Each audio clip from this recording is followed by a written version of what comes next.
Okay, hello everyone. Welcome to our third day of Learning Labs for ANH Academy Week 2022.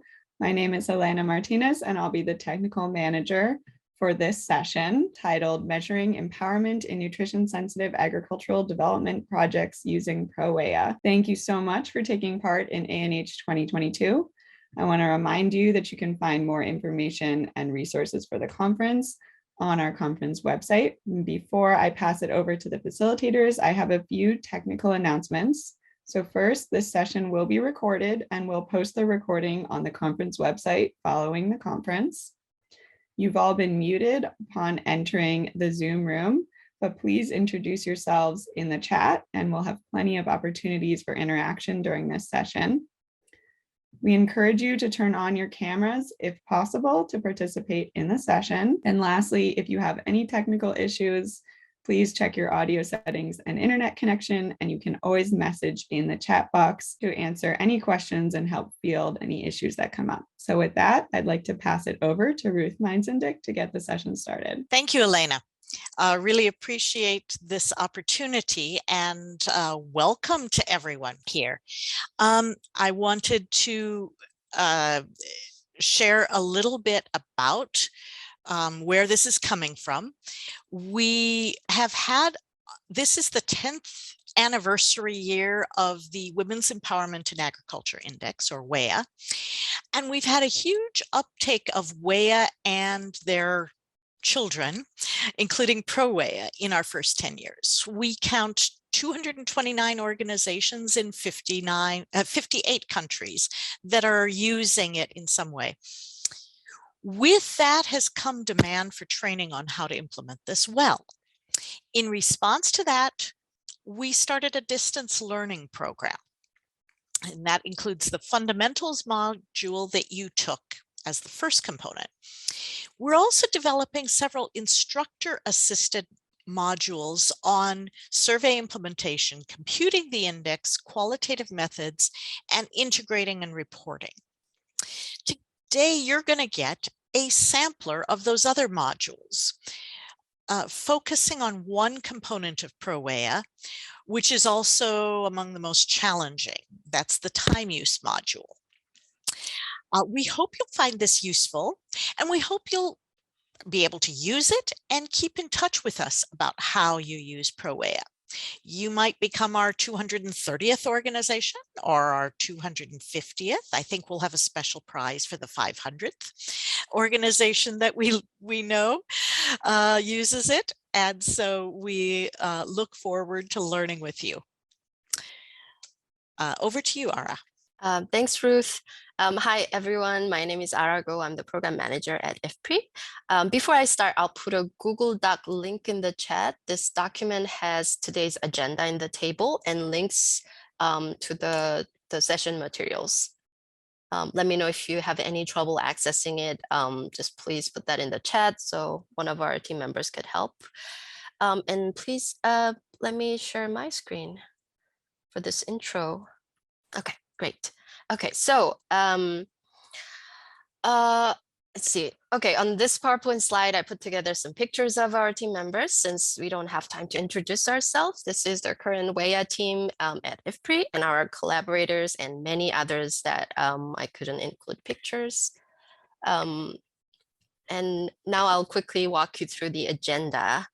Okay, so we're going to have the 5-minute sessions on what's showing on the slide: administering a survey module, computing an indicator using the qualitative data, and then interpreting the qual and quant data, both in groups and in plenary. And we'll focus on the time use module, as Ruth mentioned, in all these sessions. And finally, we'll end with sharing some reflections and feedback from you and some final words from Hazel on behalf of the FPRE team. One thing to note is that given the really tight schedule, as you can see, we didn't set aside any designated time for Q&A. So if you have any questions and comments, please type them in the chat box so our team can help address them throughout the session. Okay, so as I mentioned, we're going to use Slido questions later in the integrating and qual and quant data session with Emily. So we want you to join our Slido page now and familiarize yourself with this tool with a couple of icebreaker questions I put together. So please go ahead and open your internet browser. You can use your laptop, desktop, mobile phone, tablet, anything, and go to slido.com and enter this event code, ANH23. I just put a screenshot of the images of the browser, if you can see it. And just type the code, and there should be a question ready there. But if you don't see it, please let me know. So this is our first question. What time did you go to bed last night? Please type in your answer to the box. And if you have any questions, if you have any trouble accessing it, seeing anything, let me know. Yeah, so if you're on your mobile phone, you should be able to see all the answers rolling in from other participants. It looks like 11 p.m., midnight, 10 p.m., another midnight, 9 p.m. I hope you are really well rested, whoever got to go to bed at 9 p.m. I wish I went to bed that early. But yeah, it looks like we have 12 people who participated, 13 people. So yeah, seems like we're getting the hang of it. Okay, the next question is, what time did you wake up this morning? Let's see, a lot of 7 a.m., 5 a.m. Someone said 6:30 p.m. I'm curious what time zone that is. 8:30. I'm envious. Somebody got up at 4:30 a.m. Props to you. Okay. Okay. They win the gold medal for productivity. Okay, let me just. But yeah, we have 12 respondents so far. So. Okay, great. So I just wanted to, this is not really like our real Slido questions, but we just wanted to practice with this so that you can you're familiar with this Slido tool, but also at the same time, we thought it's a great segue into the first main session of this learning lab, which is how to administer a survey module. So I'm so sorry about this technical glitch. I don't know, we worked with Emily this last night and it was fine. So without further ado, let me stop sharing my screen and then hand it over to our team members, Hazel and Simone. Hi, good morning, good afternoon, good evening. Yeah, my name is Simone Foss. I'm a research analyst at IFPRI. I'm primarily a quantitative analyst. And today, Hazel, who's around here somewhere, she and I will be talking about how to administer the time use module. So now we're going to show you a quick video. Well, it's about 7.5 minutes long. That's a demonstration video. Sorry, Hazel, did you want to jump in before we jump into the video? No, go ahead. Okay. So it's a video of Hazel and I demonstrating, doing a mock interview of a portion of the time use module. So without further ado, with a little bit of further ado, we have provided some accompanying materials for this video that you have received access to through the Google Drive, I believe, and that can help explain kind of what's going on with the video, and also the full answers to how the time use module is filled out given her responses in this interview. All right, so here we go.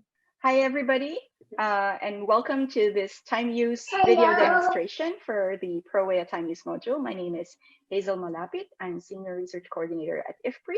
And for this demonstration, I'll be playing the role of Mary, the respondent. Hi, my name is Simone Foss. I'm a research analyst at IFPRI. And for this demonstration, I'll be playing the role of the enumerator. Let's begin. All right. Hi, Mary. Thank you so much for speaking with me. So, we're about halfway through the survey now, so I have a few more questions for you. Mm-hmm. And now I'd like to ask you about how you spent your time during the past 24 hours. So we'll begin from yesterday morning and we'll continue through to this morning. This is going to be a very detailed account of how you spent your time. And I'm interested in everything you did, resting and sleeping, eating, working inside and outside of the home, caring for children, cooking, everything you did, even if it didn't take you very much time. I'm very interested in agricultural activities such as farming, gardening, livestock raising, whether it's in the field or it was close to your house in the village. And I'm also interested in how much time you spent caring for children. I see you've got one there with you right now. And especially if it happened while you did some other activity, like while you were collecting water, if you had a child with you, or if you were cooking while watching over children. So let's start with yesterday morning. Do you remember what time you woke up? Yes, so I usually wake up at sunrise. Okay, great. So that's around 5:30 here. Great. Okay. And then do you remember what time you went to bed last night? Yeah, so I go to bed after the radio show. My husband usually listens to this very popular radio show. And Okay. then Do you after that, I remember? went to bed. Okay, great. Do you know which radio show it was? So it's the man with the booming voice. He has very beautiful booming voice. He's very popular. All everybody I know listens to him.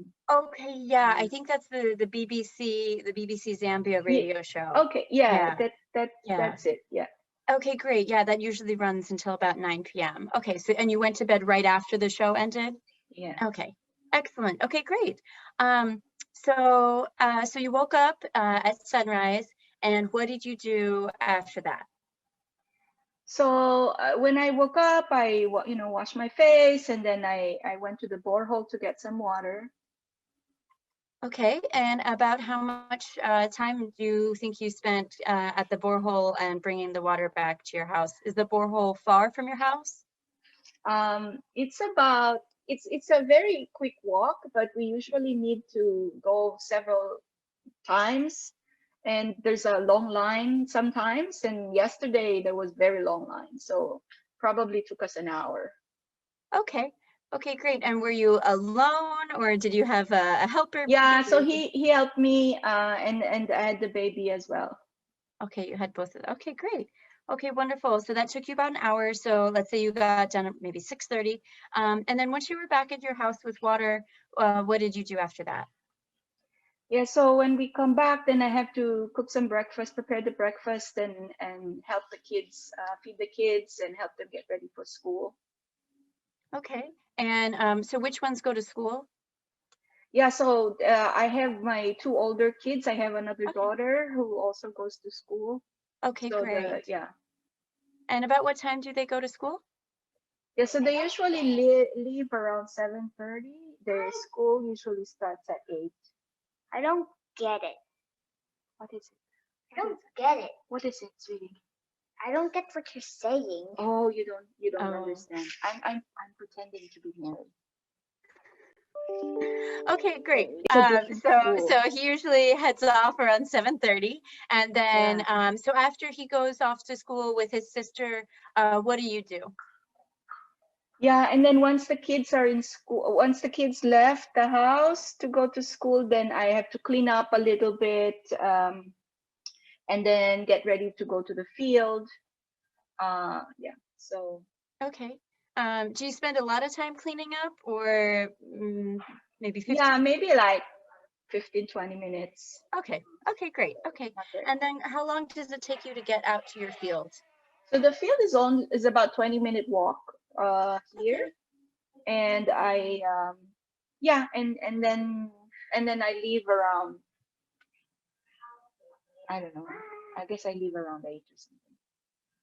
Okay, and then once you're in the field, are you there by yourself, or you said did you say that you joined your husband in the field?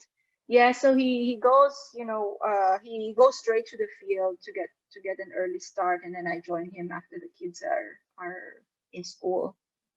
Okay, so your two oldest have gone to school, but do you have your youngest with you, or is she being cared for by another relative or a friend?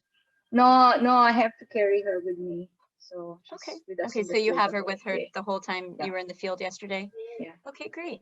And then almost. I know sorry, we'll try to get through this as quickly. I know your time's valuable, so we'll try to continue as quickly as we can. You can do your pose if you want.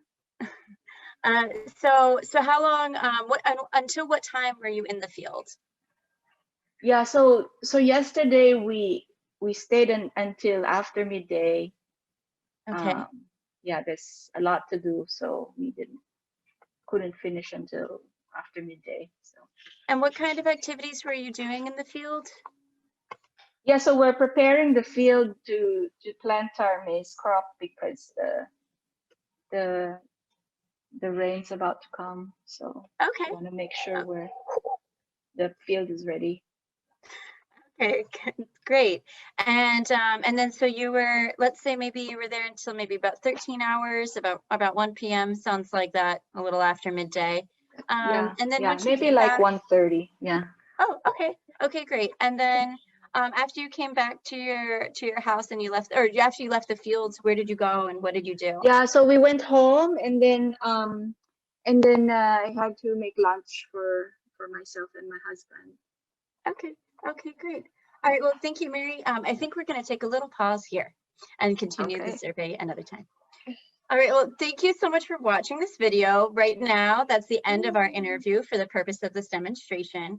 If you'd like to see the full time allocation from how Mary spent her day, please see the accompanying documents, and that lays out exactly what she did from the time she woke up until the time she went to bed. Thank you so much for watching. I hope you have a great day. Bye. Okay, so what did you observe in that video? And because we're a little short on time, I'm going to just ask everyone to share their observations in the chat. And also feel free to ask questions in the chat. We have a lot of people here who can help answer some of those questions. But yeah, share some of your observations about what stood out to you in that conversation. But we're going to be moving along a little bit and going over some of the key tips for administering this module.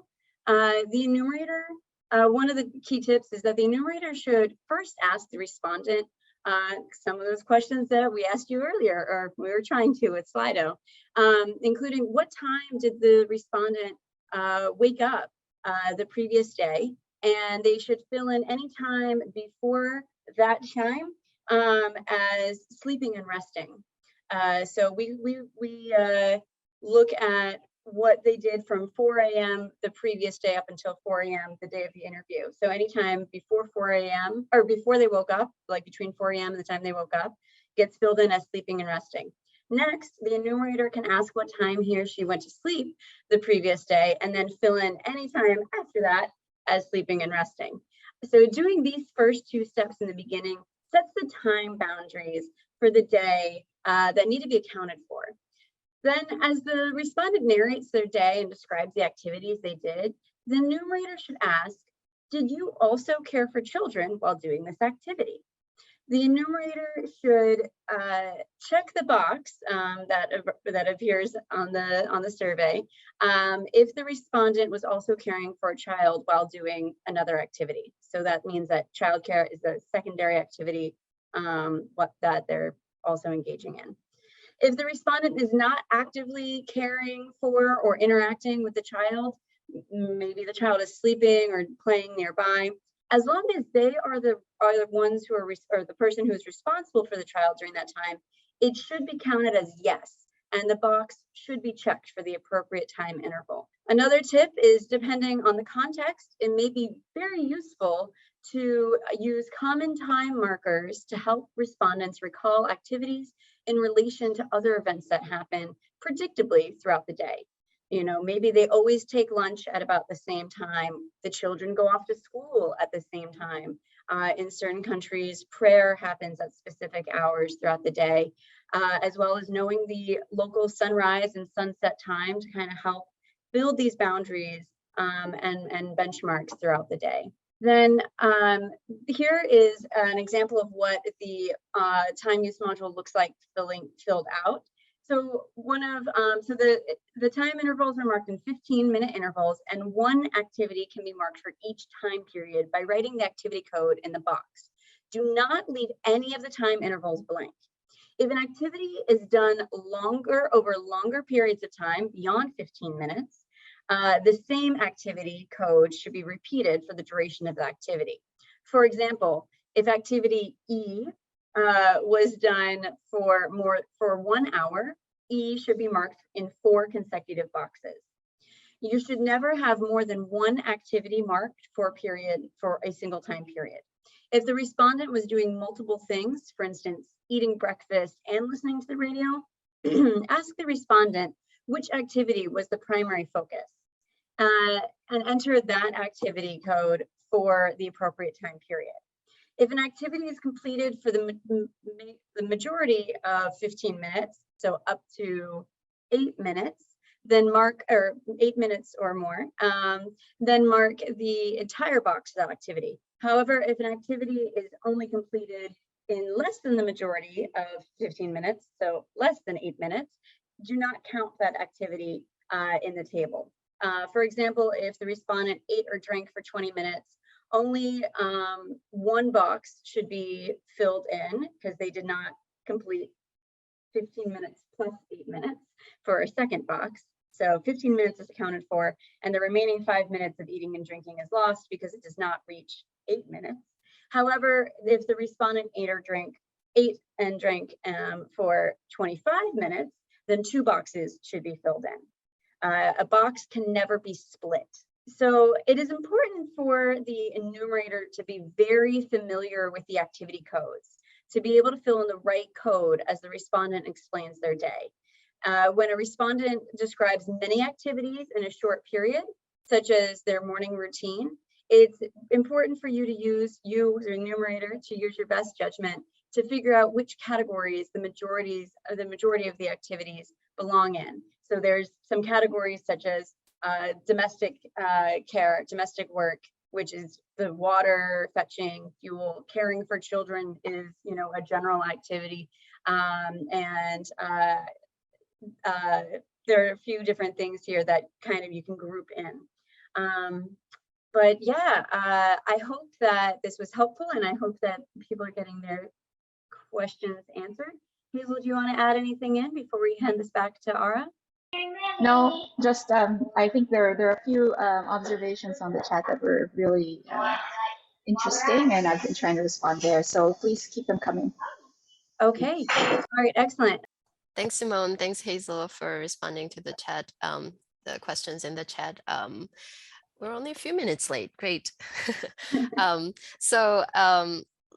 Let's move on to the next session, which is the computing and indicator session led by Malik. Hi all, I'm Malik John. I'm a research analyst at IFPRI and I'm based in Dakar. So I'm going to share with you how to calculate the PROEA using Stata. So the content index team developed some Stata do file that could help in all process of the calculation of the PROEA index. And to use these do file, your data must be in a standard format, including a standard format of the variables name, a consistent coding of the value level of the variables, and all the details like the format of the data, the format of the variables name, the code books, and all of these information should be in a specific name to run the do file. And just to let you know that we shared all of these materials in the Google Docs, and you can use it directly to see what they look like. Okay. Okay. Here you can see what the Excel files looks like. For each indicator, for example, we have a specific sheet with information on how the variables name and code need to be for you to correctly run the do file. Also, note that the details like underscore, like I mentioned previously, details like underscore, upperscore, lowercase, and spaces are important to correctly match with how the indicator are defined in the Excel sheet in order to avoid error when running your code. As an example, here we have the standard name of variables for the time use model.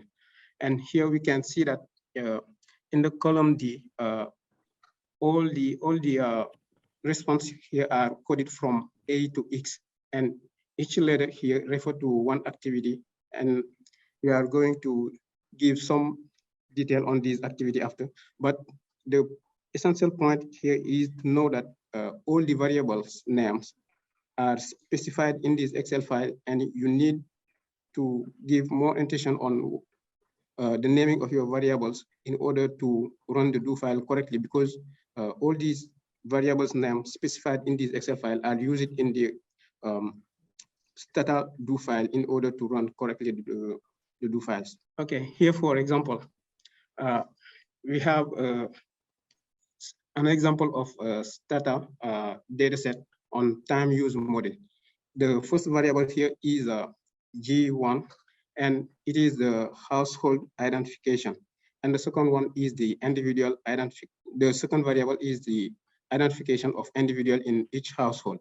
So for the time use, we have some interval marked in 15-minute interval starting from AM, like Azel and discussed it previously. So the variable code here are, for example, A represent sleeping and resting, P personal care, cooking, or religious activity for W. So for the first individual here, we have a male and a female in the first household. And for example, for the first variable G4, the individual, the male household member spent his first 15 minutes to cooking, and we see that after we have some other information like personal care and religious activities, for example, for other person. So after getting your do files and your variables in the specific format, you will have something like these screenshot in your dataset, and it will be used after to correctly run the indicators. Okay, so here we are going to describe what the do files do in each step when you run all the do files. So the first thing here is to use the indicator adequacy to create binary variables for each respondent in each indicator. So 0 if the respondent is inadequate in that indicator, and 1 if the respondent is adequate. And the second step, create an empowerment score for each person. And using this adequacy defined previously, the adequacy score 0 and 1, we create an empowerment empowerment score for each person, and it is the weighted sum of all the adequacy. And in the third step, we apply the empowerment cutoff that will classify all individuals in two groups. A respondent with an empowerment score above the cutoff is empowered, and otherwise the respondent is classified as disempowered. And at the last step, the step 4, we calculate the 3DE and the GPI using those adequacy indicator. And finally, we use the 3DE and the GPI to calculate the ProWea. Okay, and all of these steps are specified in the do files. Okay, and here we have 3 do files that you can find in the WEA Resource Center, and the first one is the data prep do file. And this data prep do file create all the 12 indicators using the raw data that we described in some example previously. So the first do file data prep create all the indicators and save it in a file that will have your project name ended with data prep. And the second do file index construction use these 12 indicators created by the first do file to create the index, and the index like the 3DE, the ProWea, etc. And the last do file, the do file number 3, name it table and chart, use the index created by the second do file to create some table and chart. And the table and chart, like I said, we use the data set created by the second do file. And so all these steps need, like I mentioned it previously, all these steps need you to first check the data or the variables name in your data set before running the do file, because if you have some mismatch in the variables name, it will give you some error in the calculation. Okay, here we have, for example, the step of the do file. First, we use the do file one with your raw data to calculate the indicators, and after you use these output indicators in the do file 2 index construction, and to have your global index, and after you use these do file number 3 tables and chart that you can apply on your index to have your figures and chart.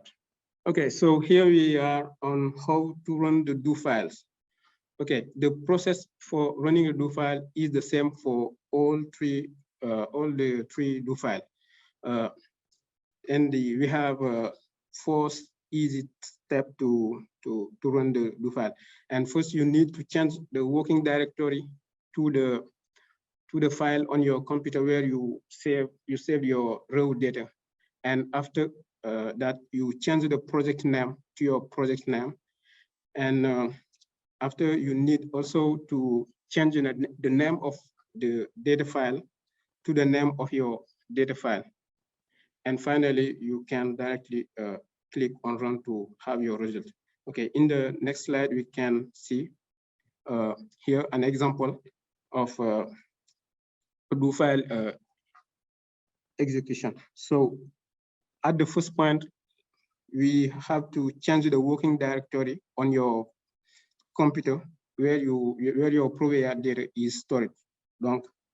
So set the working directory. Here we have, for example, if we ANH Academic Learning Labs status tutorial. So you need to change the working directory to your own working directory, and also to change the project name to your own project name. For example, here we have ANH2021, so you can change it to ANH2022. And after that, you use your, okay, thank you for showing that. Okay, and after, you can directly open the file Provea indicator. So you use your data set. So I suppose, for example, your data set is named ANH2021 Provea Clean Data, and you can directly run your do file on these data set. Okay, so after changing the name, you directly click to run to have your result. Okay, here we have an example of the work balance adequacy definition. So for the work balance, we consider an individual is adequate if they work less than 10 hours and half a day. So for this indicator, we consider the time spent in primary activity and the time spent in childcare as secondary activity. So the time spent in childcare is weighted by half. Okay, so the workload is the weighted sum of the time spent in primary activity and the time spent in childcare as secondary activity. So this is the code, for example, to create this indicator, the work balance indicator. So time work here, we start with Asian time work equal row total extra. So the time work here is a variable that means the total time spent that an individual spent working. For example, if we take the minute E, it is the time spent on working as employed, and F is the time spent on working on his own business, etc. So these for the work balance, we can the addition of all these variable minutes E from E to S, for example, to have the total time spent in primary activity. Also, we calculate the time spent in secondary activity. So the workload is defined as the time work plus the weighted time spent on the childcare, and we can divide by 60 to get the hour, the number of hours. Okay, so finally, to check whether the respondent is adequate or not, we compare the workload with the threshold for this indicator, which is 10.5. Okay, so here we have an example of a work balance indicator. Here, for example, for the first household, we found that the husband spent 600 minutes in time work and 0 minutes in childcare.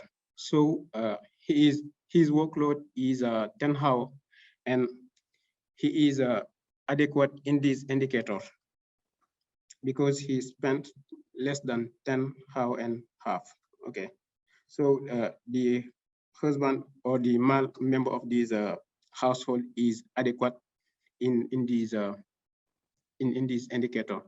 And if we take the example of the female household, for example, we found that the wife has a total work balance workload time equal to 12.5, which means that she is not adequate in this indicator.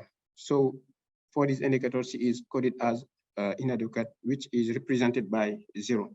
And the same way is followed for all of the other indicators to find if the individual are adequate or not in each indicator. Okay, here we are going to show how to calculate the PROA. I mean the step to calculate the PROA. Here, also we have followed the similar process for each of the indicators. We will now know if the individual is inadequate or adequate in each of the 12 indicators. And then we create the empowerment score for each person, which is the weighted sum of the adequacy. And the next step will be to define if or to decide if the individual is adequate depending on the cutoff we are going to have in our data set. For example, if we apply the cutoff of 70% or 75%, an individual is adequate in this indicator if the number of indicator in which the individual is adequate is over 9 of 12 indicators, for example. So using these adequacy indicator, we can define if an individual is empowered or not, depending on a cutoff we are going to define in advance. Okay, here, for example, we have a list of individuals with their adequacy result in all the indicators, and we also use this definition of adequacy in terms of the number of the indicators to define if the individual is empowered or not globally. So, for example, for the first household, the first member is adequate in 7 indicators and inadequate in 5 indicators. So he is not empowered, and the empowerment score is also calculated for each individual. And for example, the individual number 3 of the household 3 is adequate because he is adequate in 9 of the 12 indicators. So he is empowered. And the empowerment score is exactly the cutoff we defined it. And so if we have all the adequacy definition for each individual, for each indicator, we can decide, or we can directly have the result of the empowerment for all of these individuals in our data set. So after calculating the adequacy score and the empowerment score, we can, like I explained it, we can use this index to have some tables and chart using the last the do file number 3 that I described the content previously. So using these results, we can have something like this table to have globally the result of the empowerment for men and women and other index that is the summarized result of the ProWeA index in our data set. And so if we calculate the index, I mean the 3DE and the GPI, we can use the definition of the ProWeA. The calculation of the ProWeA goes through the aggregation of the 3DE and the GPI, where the GPI is weighted 90% and the where the 3DE is weighted 90%, excuse me, and the GPI is weighted 10%. So using this score, in our case, we can find that the ProWeA is 0.61. So the ProWeA is the weighted sum of the GPI and the 3DE. Yeah, I think, yeah. Here we have the same table of the summarizing result of the 3DR, and we have here the ProWeA index, which is 0.61. And we have also the result of the 3DE for the men and the women in our sample. So I think we are at the end of the presentation, and thank you. If you have questions or some concern, you can let me know. Thank you. Thank you, Malik. Thank you so much. And thank you, Simone, for sharing the slides. So I see there are a lot of questions in the chat box, and please keep them coming. And thank you, Hazel and Agnes, for addressing all of them. And I think we're running a little bit late. So we'll just move on to the next session, which is led by Emily. Emily, I see you. Yeah. All right. So hi everyone, my name is Emily Myers. I'm a research analyst at IFPRI, and as I just said, I'll be introducing the ProWeA qualitative work and how to use it in your ProWeA studies. So first of all, why do we use qualitative methods to begin with? Qualitative methods have a lot of different strengths, namely that it helps us understand the context in a variety of different ways. So for instance, of primary importance for ProWeA, because we're looking at women's empowerment and gender parity. Using the qualitative methods helps us understand gender relations in the study area. That's important because, as you know, they might change from generation to generation. They might differ across different ethnicities or different regions in a country, et cetera, et cetera. So you just want to drill down on what the case is for specifically where you're doing your study.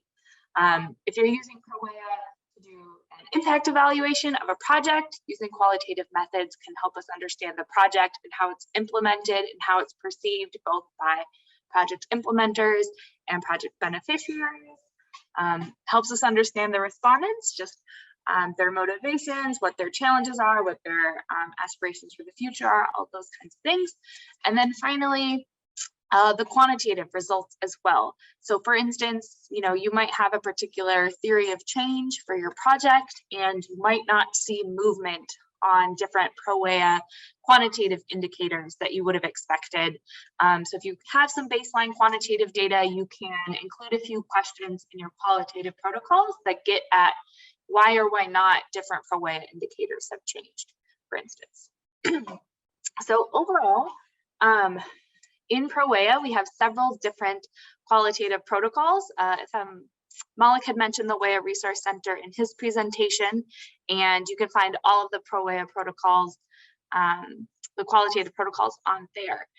But really, it's important to remember that the tools can vary a little bit for your study needs, whether that's specific to the research questions you're looking at or just your logistical constraints and whatnot. So here in my presentation, we're going to go through 3 different protocols: the seasonal calendar, focus group discussions, and life histories, because those are ones that speak most directly to time use and work balance. But it's important to remember that when you're designing your study, and choosing exactly what works for your study, it's okay to adapt them a little bit as you need to.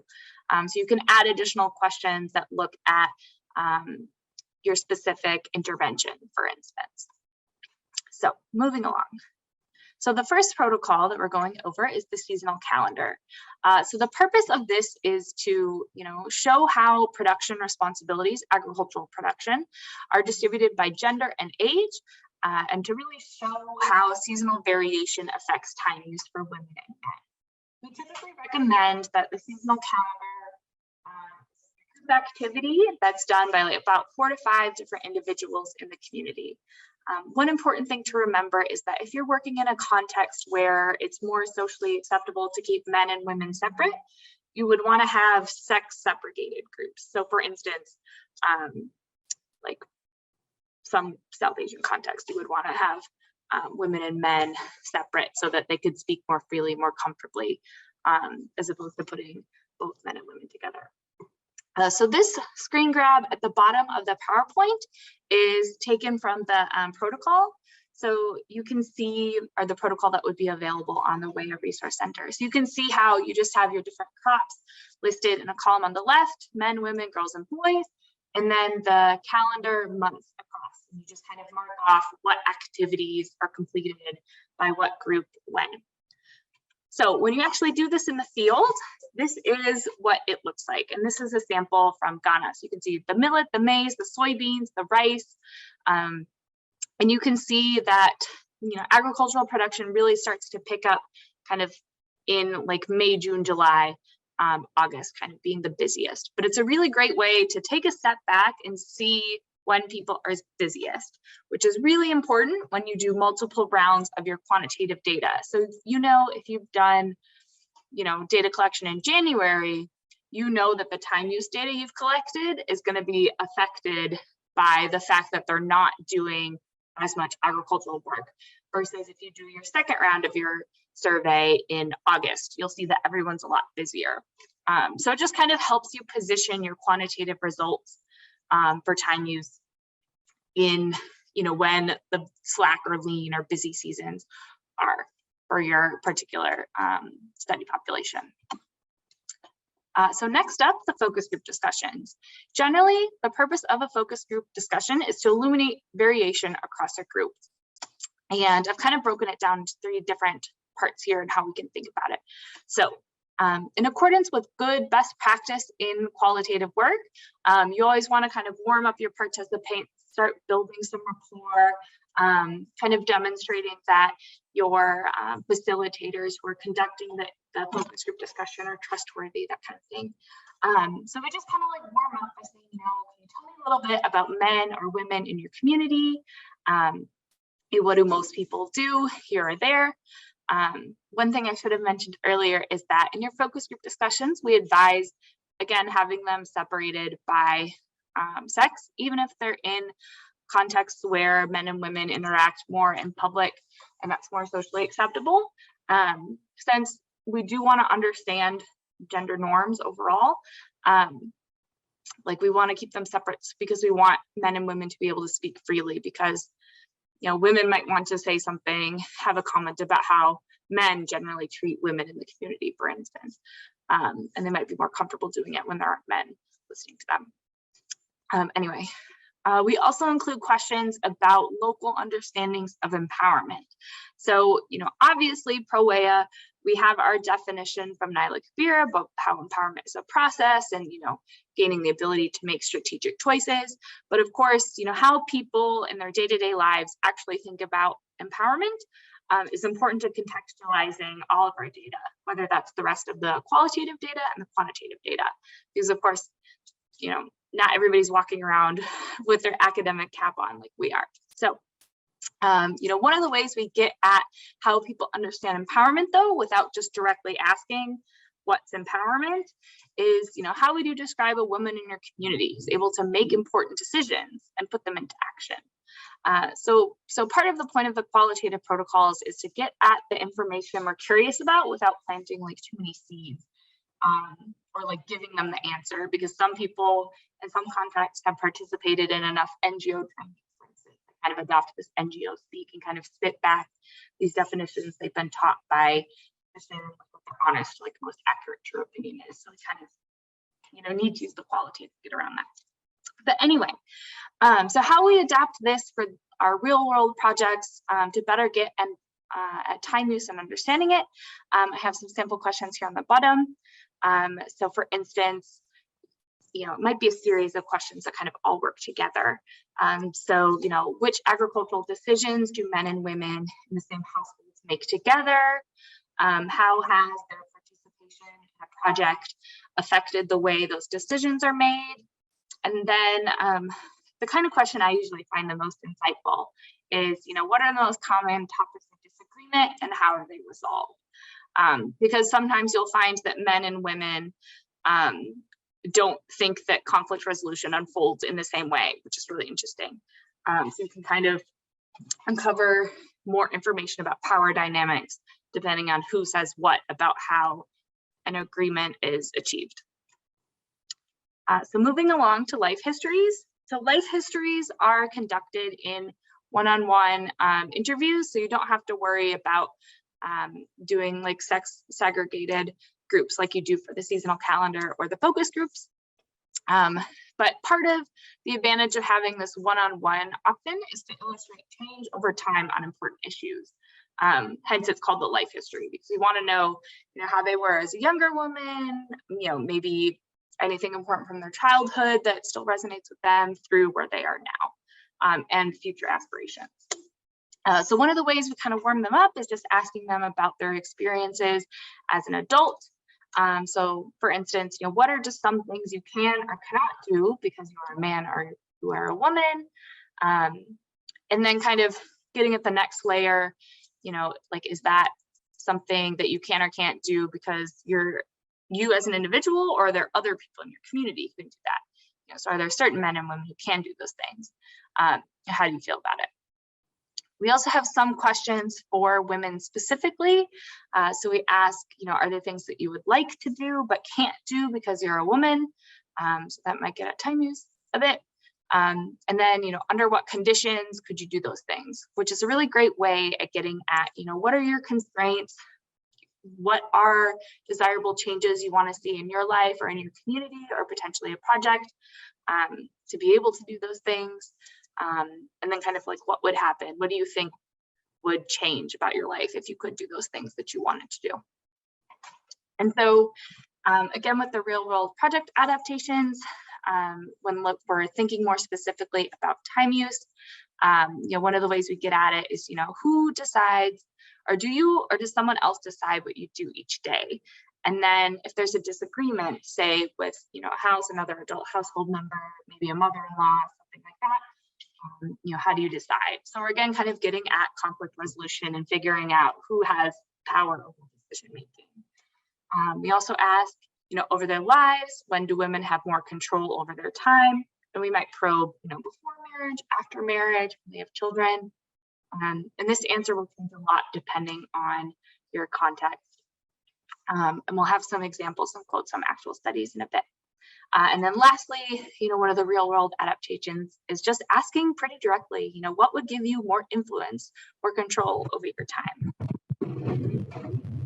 So moving on to getting at some of the actual findings when we've used ProWea qualitative protocols, we found like 3 major constraints for time agency. So the first of which just being the amount of work. So as you can see in this quote from a woman from Mali, she says, you know, there's no rest for the woman during the day. She's the first one up and she's the last to go to sleep. She has to do, she can't do it all. Another one is a little more subtle, and it's what perceptions work are. So in some contexts, women might have a home garden and they grow lots of vegetables for their household consumption. But in some contexts where women have gardens, that's not considered work. It's just kind of like, oh, like my wife's just doing her thing with the home garden. It's not really considered, or it's not really perceived as like a valuable and time-consuming contribution to the household. It's kind of like, oh, well, she has to do her work for me in the fields first, and then she can kind of do her own thing, which is the home garden. So perceptions of what is considered work is a constraint, because what women are actually doing is, or men in some cases, isn't actually valued.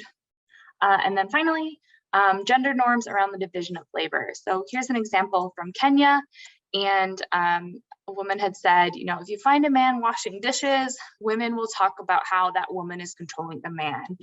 So it's a very negative connotation to changing the distribution of labor to be a bit more equitable when it comes to like regular household chores. So that's a constraint for women. I know it's interesting here is in this quote, this woman says how like other women would enforce that norm. Like if a woman had a helpful husband, other women would comment on it, kind of gossip about it, and like enforce that it's not the right way to do things, quote unquote. Next up, influences on women's work balance, whether good or bad. So season is a pretty obvious one. I'm sure you remember the nice image from the seasonal calendar earlier in the presentation. Men's migration is a big one.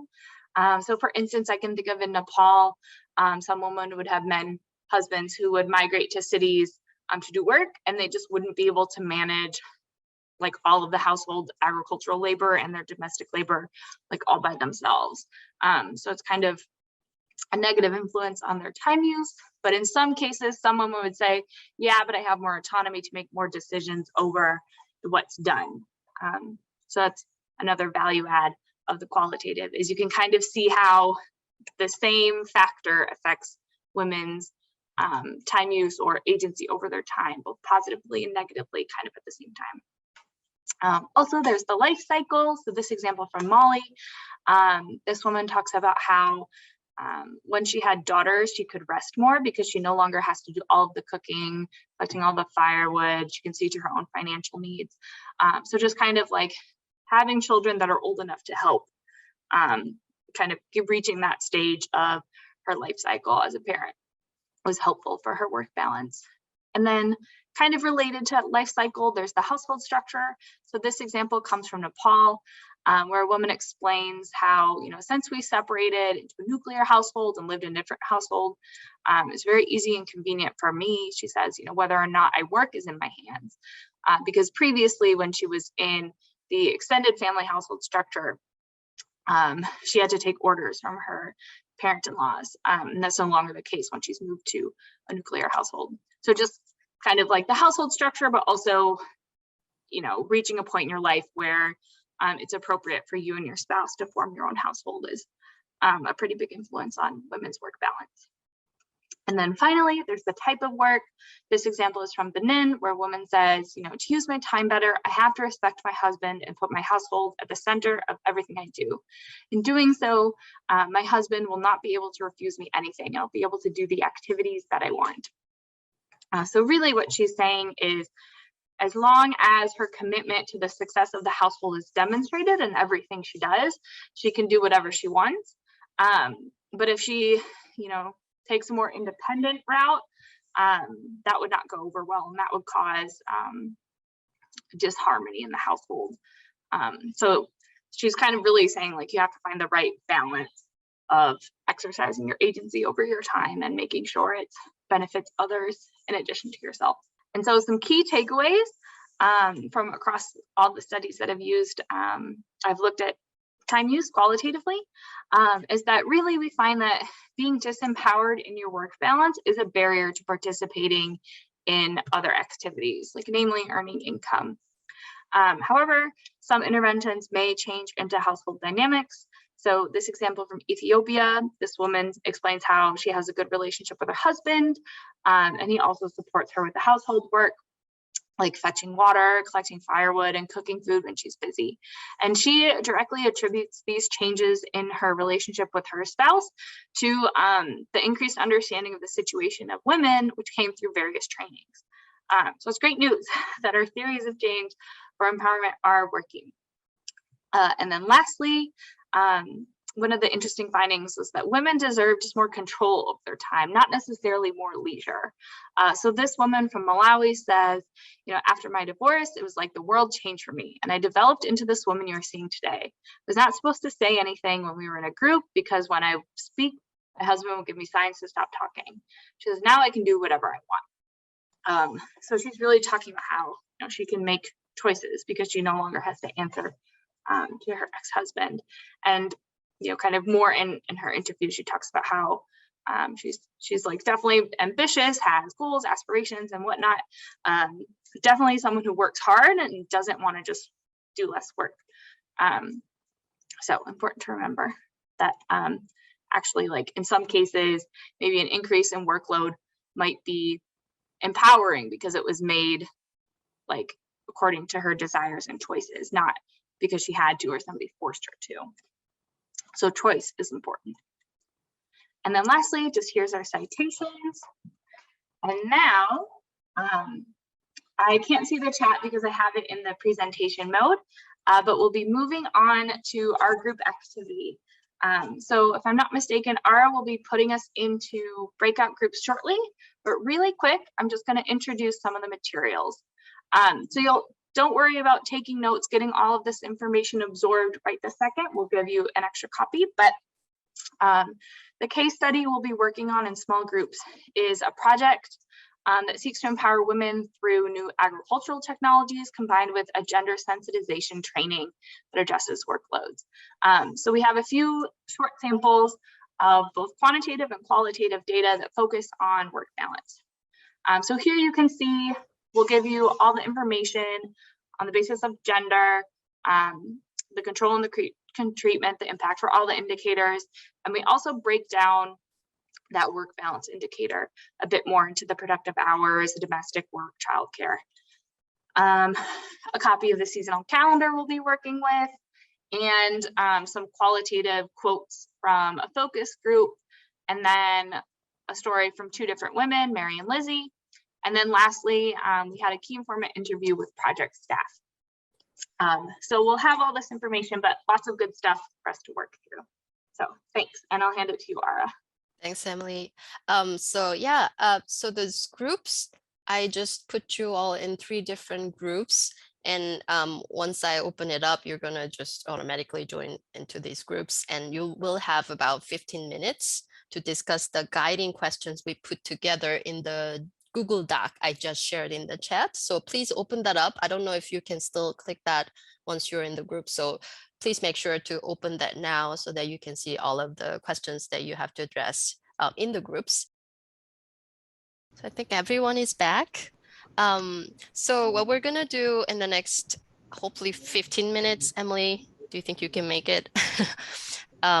So we initially assigned 20 minutes for Emily to kind of walk you all through what you discussed and some of the questions that she prepared in Slido, so that it can be a little bit of the interactive sessions.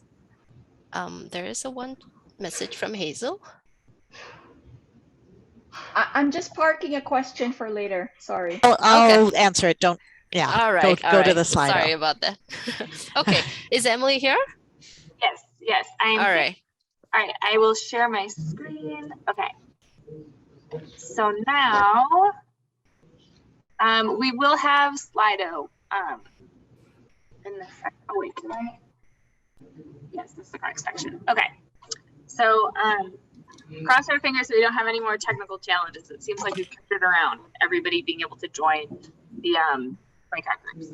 But so anyway, to reiterate, for this case study, the goal of the project is to empower women through new agricultural technologies combined with gender sensitization trainings that address workload.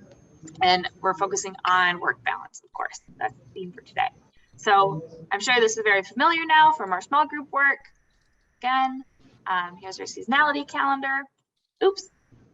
So if you go back to slido.com and put in ANH 23 or 23, you should have this question pop up and you should be able to answer. So to measure whether people are overworked Would it be better to do the survey in February or March or in July and August? So here, I'll show you the seasonality calendar again. Is it better to do it in February and March or July and August to measure if people are open? I know one person has voted. 3 people. Okay, so most people got it right. July and August, I see some answers are still rolling in. Thank you for your participation. But so yeah, if we want to measure if people are overworked, we can see pretty clearly in February and March, nobody has any activities all the way down for, you know, millet, maize, soybeans, what have you. Versus July and August, there's a lot more activity. So this is just kind of driving home the point how the seasonal calendar can really show us differences in work balance and how that might explain quantitative findings too, depending on when we collected baseline data or whatnot. So continuing along. So here's our focus group. Really quickly, we can see, there we go. I need to move the Zoom stuff out of the way. The first woman says she enjoys the trainings because she can take a break from working and can socialize with other women. She says she knows more about agriculture for the trainings and she can participate in more decisions about it and benefit the household overall. Another woman in the focus group says she hasn't been able to attend most of the trainings as she lives far away and her husband can't take her to the training or won't take her to the training on his bicycle because he's usually still in the field when it would be time to leave. She also says, you know, it's difficult to attend the trainings in the rainy season because she needs to help her husband in the field more. The third woman says, my husband was very reluctant to let me attend the trainings because it is important to make sure the household is taken care of first. I decided to get up earlier in the day to make sure all of the household needs were taken care of before leaving for the training. And I am happy I did. I have more confidence now discussing the household with my husband, and I've even participated in a few community events. So those are the 3 women from the focus group. So there we go. So now, if you go to Slido,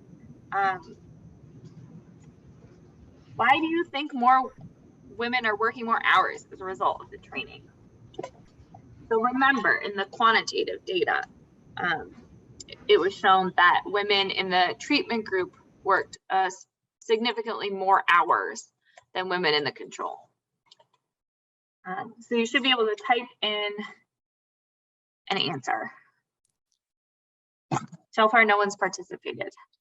I know somebody's been thinking about it. Let's see, okay. Commuting, right. Let's see if there's another answer that comes in before we kind of discuss that. They're more involved in productive activities, but not less involved in other household obligations. They need to work up more. Yeah, this is great. I think the third woman from the focus group really gets at everything we're discussing here and how she got up earlier to go to the training. But in a roundabout way, the second woman too, because she says, well, it's so far, I can't get there. I have too much work. So it's like she's already kind of maxed out. Like doing even more would increase her work balance too. So yeah, they still have to do domestic work, right? All good answers. All right, so next we have Mary's story. So this would be data that would come from a life history interview. So it says a typical day for Mary begins early in the morning. She wakes up at 5:30 a.m., collects water, and makes breakfast for her family. Her young children leave for school at 7:30 a.m., and after weeding her home garden, Mary joins her husband in his fields to cultivate his orange maize crop. A few months ago, Mary heard about an agricultural training in their village. She asked her husband for permission to attend, and he allowed it as long as she had finished all of her domestic and agricultural work first. She attended a few training sessions and even invited her husband to attend some of the later training sessions.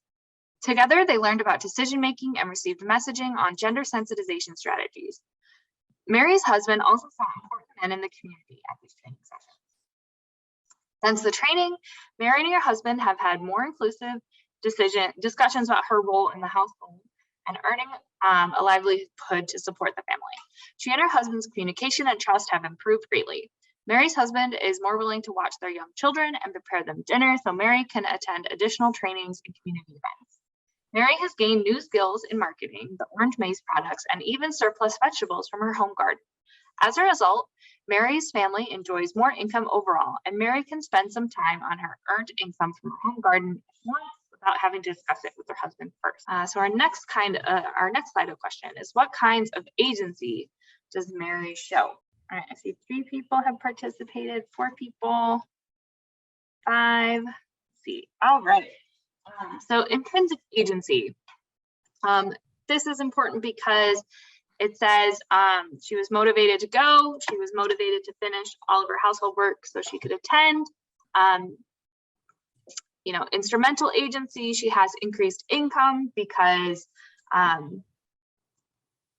like she's selling the maize, she's selling the surplus vegetables, and she doesn't have to consult her husband on selling that additional income. So she can kind of spend her money to make additional choices and keep going. So I do want to talk about collective agency. This is a little bit of a trick question because I do mention how, or in the life history, it is mentioned that she has attended some community events. So we're like, oh, the community, collective agency. But it doesn't say that she's exercising decisions there. It just says she's shown up. So it's good that she's going to community events if she wants to, but that's still kind of intrinsic agency. So the point of you know, asking, you know, what kind of agencies does she show, kind of having this trick question in there, is to really drill down how it's important to look really closely at, you know, where the decision making is happening, because it can be tricky, and you don't want to, you know, overstate your conclusions, of course. All right, so next is Lizzie's story. Lizzie wakes up early every day. She walks 20 minutes to the nearest well. She carries as many jugs back to the house as she can in one trip, but on days she has to do the wash, she needs to make multiple trips to have enough water for the day. On wash days, her husband is annoyed because the delays from collecting water means she needs more time to prepare breakfast and get the children off to school. Sometimes they're even late. A few months ago, Lizzie heard about a training in the community.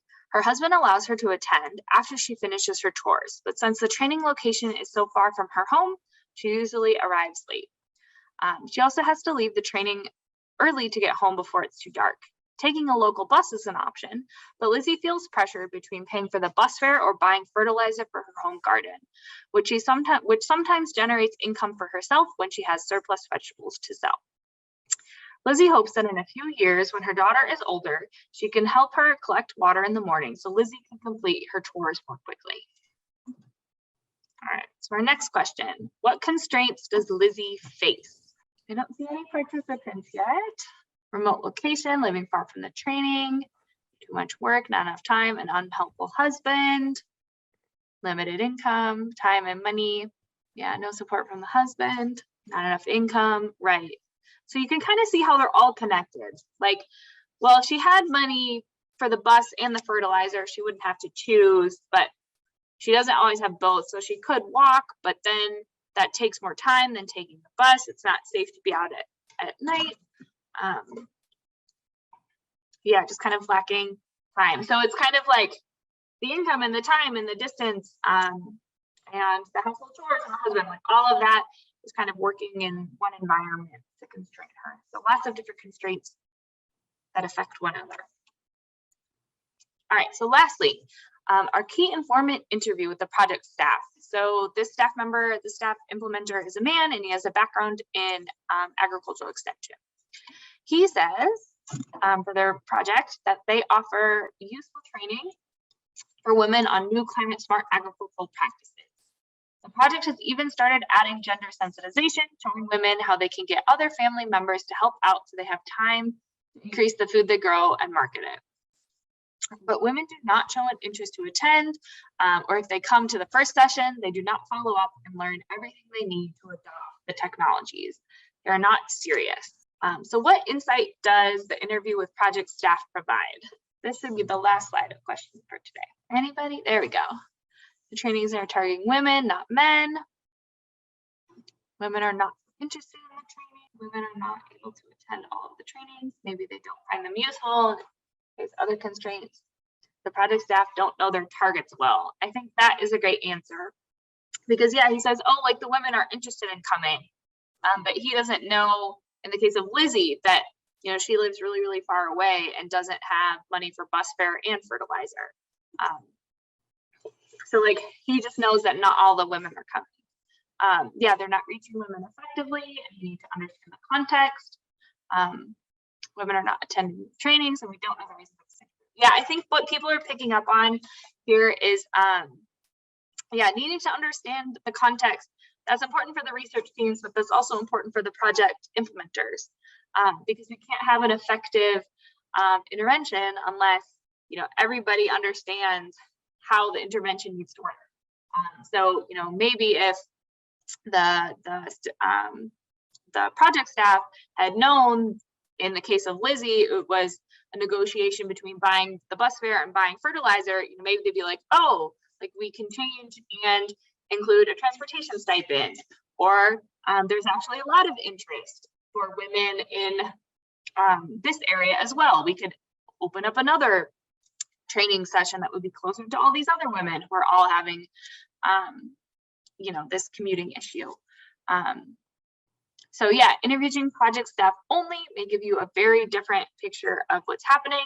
I think this last comment is really great because it's driving home the importance of having your quantitative data and then qualitative data from a variety of different sources, so you can get the whole picture comprehensively and start thinking of solutions that improve implementation, give women the resources needed to enact the choices that they want to make, etc. So that is, oh, there's one more question. Okay, so based on all the qualitative information so far, what changes to the program would help more women attend? And I kind of gave one away in the last. Be more proactive, engaging men. I think that's great because we know from Mary's story, her husband did agree, and he did see other men there, which was important. But so kind of, getting more men to attend would probably have more benefits, as opposed to just kind of like women themselves inviting men. Training scheduling training at a suitable time, some sort of incentive to participate, vouchers, right. Have meetings closer to remote communities, providing transportation or childcare, right. Promoting spousal support. I think that's a key one, especially in the case of Lizzie, because not all men are are as supportive as understanding. Like for instance, he was annoyed that she needed multiple trips to get water. Yeah, involve men, provide means of transport. Okay, yeah, I think this is a great discussion, and let's see, that should be it. Yeah, thanks everyone for your participation. I appreciated hearing everyone's comments in the Slido and in our small groups. And with that, I will hand it over to Ara to transition us into the end. Thank you, Emily. Thanks a lot for leading the session. It's always fun to see people directly engaging and answering all these questions. Hope this exercise was useful and insightful. Since we have almost 5 minutes left, let me just invite just 2 volunteers to share some of your key takeaways or reflections from the group discussions, or it's okay to speak about just your takeaways from the entire learning lab overall. Feel free to just raise your hands when you're ready. And in the meantime, you can also feel free to type them in the chat. Well, I'll break the ice. Thank you. I think that everything you brought up shows the importance of collecting mixed methods, definitely. Like you want to have quantitative and qualitative. And I saw in the chat discussions that sometimes you want to have one first or before the other or so, and depending on your possibilities. And also the importance of interviewing other people. So for example, we saw women being interviewed and staff members. It would be also good to see males' point of view. What they need to help more, for example, to support more their women or things like that. Thanks so much, Diana. Anyone else? I can say that I think during our discussion, it reveals that women have not so much time for the meeting because of their workloads. And then also I think the participation of the men in that training can help women to get more benefit in this training. Thank you. Over to you, Hazel. Great. Thank you so much, Ara. And thanks everybody for coming to the Learning Lab and then bearing with all the technical difficulties. It's always a surprise what new difficulties will happen next despite all of the preparation. So thanks everybody for being here.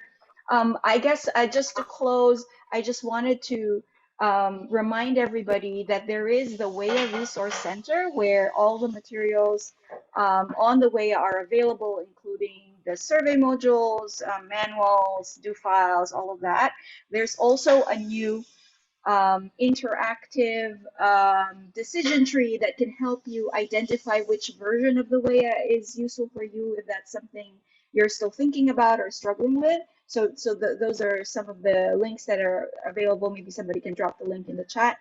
And then if you do want to use the WEA or are just planning to use it, do reach out to us so that we can include you in our community of practice. Both Emily and Ara are kind of maintaining this database of users, so let us know. And if you have any questions that you can't find the answers to on the Resource Center, please also reach out. And then finally, just some not trailers, but just watch out for some new distance learning modules that we are hoping to roll out soon on survey fieldwork. So that's coming soon, and on the qualitative. So hopefully within the year or sometime soon. If you want to get updates about all the WEA materials that are coming out, there is a sign-up box on the homepage of our website where you can put your email in and you can get all the updates through that. So thank you, everybody. So much glitter? And I guess we'll see you at the next session or later in the conference. Yes, big round of applause, and thank you so much to the WEA team at IFPRI for putting together this learning lab. Just a reminder, on the ANH Academy website, you can find the rest of the conference program. We hope to see you later this weekend next week. Thank you. Thank you so much.